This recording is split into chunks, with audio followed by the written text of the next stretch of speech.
دو لفظ اپنے ذہنوں میں بٹھا کے شاید آپ کے ذہن میں کوشچن ایک سوال پیدا ہو کہ جناب ہم سینٹر میں کرنے کیا آتے ہیں؟ اپنا وقت نکال کے اپنی انویسٹمنٹ لگا کے اتنی محنتیں زحمتیں سفر کر کے یہاں واقعہ کیا لینے آتے ہیں؟ یہ سینٹر کے خرچے کیے، اس ملک میں سینٹر بنایا، وہاں پہ آپ کی گیدرنگ ہوتی ہے، آپ جمع ہوتے ہیں، یہاں پہ ہم لینے کیا آتے ہیں؟ دو لفظ ہیں، فارسی کے بھی ہیں، اردو میں بھی استعمال ہوتے ہیں۔ ایک لفظ ہے ظرف، مثلا یہ گلاس ہے، اسے کہتے ہیں ظرف، اردو میں بولیں تو برتن۔ اس کے اندر جو چیز ہے اسے کہتے ہیں مظروف۔ اب ظرف کے اندر جو بھی ڈالو وہ مظروف ٹھہرتا ہے۔ اس کے اندر چائے ڈالو تو چائے مظروف، شربت ڈالو تو شربت مظروف۔ ظرف کا کام ہے چیزوں کو اپنے اندر لے لینا۔ یہ گلاس ظرف ہے، اس کے اندر مظروف جاتا ہے۔ آپ جب مجلس اہل بیت میں آتے ہو تو دو ظرف لے کر آتے ہو۔ آپ جب مجلس امام میں آتے ہو تو دو ظرف لے کر آتے ہو، ایک یہ والا ظرف، ایک والا ظرف، اس کا مظروف جو نیاز آپ کو ملے گی، جو کھانا آپ کو ملے گا۔ لیکن سوال یہ ہے کہ اس ظرف کو بھرنے کے لیے صرف مجلس نہیں، یہ میں بہترین ریسٹورنٹ میں چلا جاؤں وہاں پہ اس کو بھر سکتا ہوں، لیکن جو مہم ترین ظرف ہے جس کو بالاخص یہاں پہ ہم بھرنے کے لیے آتے ہیں وہ ظرف قلب ہے۔ پیٹ والا ظرف جس کے اندر کھانا جائے گا بھر جائے گا، دل والا ظرف اس کے اندر کیا بھرتے ہو؟ محبت محمد محمد۔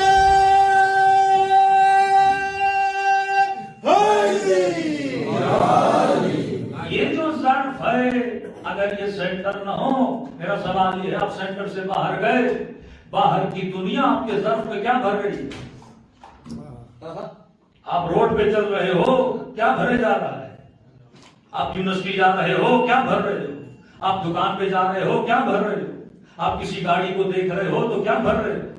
اگر اس ظرف میں کوئی چیز ڈالنی ہے تو اس کے کچھ دریچے ہیں، اس کی کچھ کھڑکیاں ہیں، اس کے کچھ ونڈوز ہیں جس کے ذریعے سے ظرف میں چیزیں جاتی ہیں۔ تو معصوم فرماتے ہیں دل کے ظرف کو بھرنے کے لیے جو ونڈوز خدا نے بنائی ہے وہ ونڈو یا آنکھ ہے، وہ ونڈو یا کان ہے، وہ ونڈو یا زبان ہے، یا ہاتھوں سے لمس کر کے مس کر کے چیزوں کو اپنے دل میں ڈالتے ہو۔ اب فرمایا جس چیز کو دیکھو گے اس کی محبت دل میں جائے، جس سے باتیں کرو گے اس کی محبت دل میں جائے، جس سے چیٹنگ کرو گے اس کی محبت دل میں جائے گی، جسے لائک اور ان لائک کرو گے اس کی محبت دل میں جائے گی، جسے سبسکرائب کرو گے اس کی محبت دل میں جائے گی۔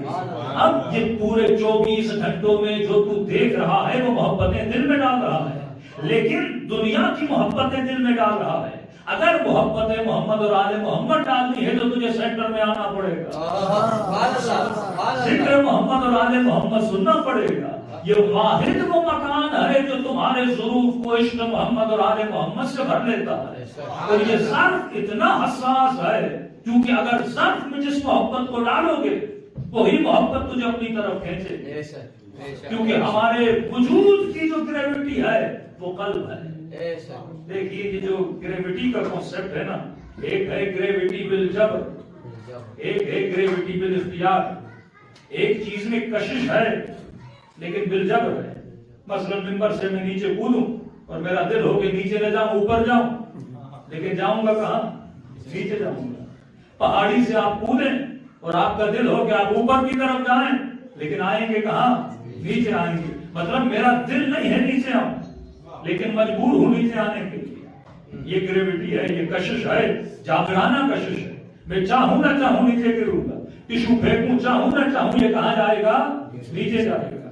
لیکن جو محبت کی گریوٹی ہوتی ہے، جو محبت کی گریوٹی ہوتی ہے وہ آدھی بالجبر ہوتی ہے، آدھی بالاختیار ہوتی ہے۔ اختیار اس لیے کیونکہ آپ نے چاہا کہ اسے پسند کریں، اب جب چاہ لیا تو اب آپ کے بس میں نہیں، آپ خود بخود اس کی طرف چلتے جاؤ گے۔ کسی مومن نے کہا کہ مولانا نئی گاڑی کی، ابھی فرینکفرٹ میں مومن بتا رہے تھے کہ انہوں نے موڈی کی گاڑی کی، بڑی مہنگی گاڑی، اور دکھا رہے کہ مولانا اس طرف سے بھی اسکریچ لگا ہے، اس طرف سے بھی کسی بدبخت نے چابی سے اسکریچ لگا دیا. اور کسی مومن نے کہا کہ مولانا جب میری گاڑی کو اسکریچ لگا، اسکریچ تو میٹل پر تھا پر لگ یہ رہا تھا کسی نے میرے وجود کے دل پہ اسکریچ لگا. جب محبت ہو جاتی ہے اور محبت اگر میٹل سے بھی ہو جائے اور میٹل کو اگر تکلیف ہوتی ہے تو اسے نہیں ہوتی، مجھے تکلیف ہوتی ہے. ایک محبت بالجبر کی مثال جو امام کے فرمان سے ہے. دیکھیے محبت ہوتی کب ہے؟ جب آپ پر کوئی احسان کرے. مثلا آپ نئے آئے جرمنی میں، رہنے کے لیے جگہ نہیں تھی، کسی نے گھر دے دیا. پیسے نہیں تھے، کسی نے پیسے دے دیے. لباس نہیں تھا، کسی نے لباس دے دیا. جاب کے لیے پریشان تھے، کسی نے مدد کر کے جاب دلوا دی. تو آپ کے دل میں اس کی کیا پیدا ہو گئی؟ محبت پیدا. تبھی فرمایا انسان عبید الاحسان، انسان احسان کا بندہ ہوتا ہے. فرمایا اگر کسی کے دل میں اپنی محبت پیدا کرنی ہے تو اس سے کیا کرو؟ احسان کرو. دنیا پوچھ رہی تھی کہ شیعہ مجلسوں کے بعد لنگر کیوں کرتے ہیں؟ ہم نے کہا یہ حسین کا کھائے گا تو حسین کا گائے گا. یہ دانا جو پیٹ میں جاتا ہے اس کے دل میں اہل بیت کی کیا پیدا کرتا ہے؟ محبت پیدا کرتا ہے. یہ ایک الگ سبجیکٹ ہے. لیکن ویسٹرن کنٹریز میں ہمیں کون سا طریقہ اپنانا چاہیے کہ تاکہ لوگوں کے دلوں میں اہل بیت کی محبت کو پیدا کرے؟ الگ سبجیکٹ، اس میں بعد میں آؤں گا. تو فرمایا مولا جب تک کوئی احسان نہ کرے تب تک محبت نہیں ہوتی. آپ کا سمجھ نہیں آ رہا ہے. یہ چھوٹا بچہ جو پیدا ہوتا ہے شکم مادر، 9 مہینہ ماں کو تکلیف دیتا ہے. 9 مہینہ ماں کو تکلیف دیتا ہے. یہ نہیں کہ ماں پہ کوئی احسان کرتا ہے. 9 مہینہ اس کی ماں کا اس کے اوپر احسان ہوتا ہے. کبھی جاگ کر، کبھی پریشانی کے عالم میں، کبھی اس کی طبیعت خراب ہو جاتی. 9 مہینہ تکلیف دیتا ہے. اور مولا یہ بھی نہیں کہ پیدا ہونے کے بعد پھر ماں کو کوئی خوشیاں دے. جیسے پیدا ہوتا ہے تو شدید ترین درد دے کر پیدا ہوتا ہے. پھر یہ بھی نہیں کہ پیدا ہو کر پھر ماں کی کوئی خدمت نہ دے. اور جیسے پیدا ہوتا ہے جب تک چلنے کے قابل نہ ہو، ہر وہ کام جو انسان کو برا لگتا ہے، جس کام سے انسان کو گھن آتی ہے، وہ ماں اس کے لیے کرتی ہے. اس کی صفائیاں، یہ بیمار ہو جائے پوری رات جاگنا، کوئی اپنے وجود کا خون اس کے وجود میں ڈال دیتی ہے. کہ مولا سمجھ نہیں آتی اتنی محبت اس کے ماں کے دل میں. جبکہ بچے نے کچھ کیا نہیں. لنک تو تب بنے نا کہ اولاد ماں کے لیے کچھ کرے، بیٹا باپ کے لیے کچھ کرے. اور ماں تب کرے کہ بیٹے کی محبت اس کے دل میں ہو. کہ مولانا بیٹے نے کچھ کیا ہے لیکن اتنی محبت، اتنا کنیکشن اولاد کا اپنے والدین کے ساتھ کیسے ہوتا ہے؟ پھر جو امام فرماتے ہیں نہ اس میں بچے کا کمال ہے نہ ماں کا کمال ہے، یہ کمال اس خالق کا ہے جس نے ماں کے دل میں محبت ڈالی. یہ بھی ایک محبت بالجبر ہے. محمد و آل محمد صلوات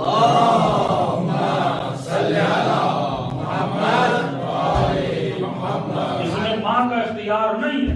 بچہ پیدا ہوا آٹومیٹیکلی اس کے دل میں محبت چلی گئی. اولاد پیدا ہوئی آٹومیٹیکلی محبت چلی گئی. اسی لیے فرمایا اپنی اولاد سے محبت کرنا یہ کوئی کمال نہیں ہے. اپنی بھائی بہن بھائیوں سے محبت کرنا یہ کوئی کمال نہیں ہے. کیونکہ یہ محبت فطری محبت ہے، یہ محبت نیچرل محبت ہے. کمال تب ہے جب تو عاقلانہ محبت میں گرفتار ہو جائے. کمال تب ہے جب تو اختیاری محبت میں گرفتار ہو جائے. اور فرمایا اگر اس کمال کو دیکھنا ہے تو کربلا کے میدان میں آ جا. اگر دو بھائی ہوں اور الگ الگ ماؤں سے پیدا ہوئے، باپ ایک ہے ماں الگ الگ ہے. اب ایک ماں سے اگر 2 بھائی ہو، دوسرا بھائی دوسری ماں سے ہو، تو نیچرلی مجھے کس سے محبت ہونی چاہیے؟ اپنے سگے بھائی سے محبت ہونی چاہیے جو میری ماں سے پیدا ہوا ہے. سوتیلے بھائی سے اتنی محبت نہیں ہوتی جتنی سگے بھائی سے محبت ہوتی ہے. لیکن آج آؤ کربلا کے میدان میں عقل کی محبت کا معیار دیکھو کہ عباس اپنے سگے بھائیوں کو بٹھا کر کہہ رہے ہیں کہ جب تک تم ہو حسین کو کچھ ہونا نہیں چاہیے.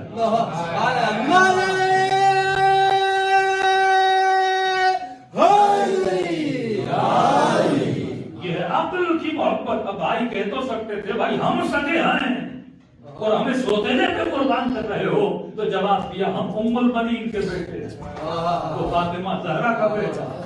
یہ محبت عقل کی محبت ہے. عقل کا مطلب یہ ہے کہ اس سے محبت کرو جو با کمال ہے، اس سے محبت کرو جو پرفیکٹ ہے، اس سے محبت کرو جو پرفیکشن تک پہنچ چکا ہے، اس سے محبت کرو جو انسان کامل ہے. کبھی بے وجہ چیزوں سے محبت نہ کرنا. اب یہاں پہ امیر المومنین نے بہترین جملہ فرمایا جو شیعوں کے لیے خوشی کا جملہ ہے. مولا سے پوچھا گیا مولا عقل مند کی نشانی کیا ہے؟ امام نے فرمایا کہ میرے شیعہ عقل مند ہوتے ہیں.